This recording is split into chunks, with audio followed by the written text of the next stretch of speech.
Right angle ట్రయాంగిల్లో అండి ఇక్కడ మనకి 90 డిగ్రీస్ ఉంటుంది, ఏబీసీ అంటారు. రైట్ యాంగిల్ ట్రయాంగిల్కి మనకు ఒక థీరం కూడా ఉంటుంది, పైథాగరస్ థీరం అంటారు. ఏంటి మనకి property AC square equal to AB square plus BC square.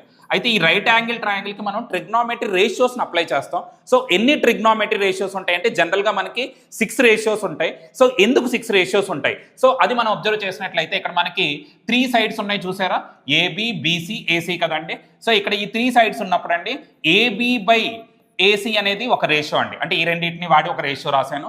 అలాగే బీసీ బై ఏసీ ఈ రెండింటిని వాడి ఒక రేషియో రాశాను. అలాగే ఏబీ బై బీసీ ఈ రెండింటిని వాడి ఒక రేషియో రాశానండి.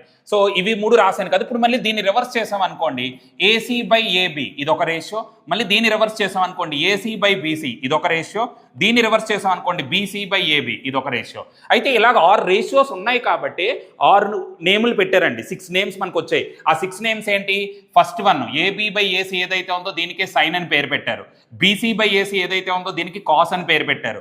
ఏబీ బై బీసీ ఏదైతే ఉందో దీనికి టాన్ అని పేరు పెట్టారు. ఈ సైన్కి రివర్స్లో ఉన్న రేషియో ఏదైతే ఉందో దానికి కొసికెంట్ అని పేరు పెట్టారు. అలాగే కాస్కి ఏదైతే రివర్స్ ఉందో దానికి సీకెంట్ అని పేరు పెట్టారు. టాన్కి ఏదైతే రివర్స్ ఉందో దానికి కాట్ అని పేరు పెట్టారండి.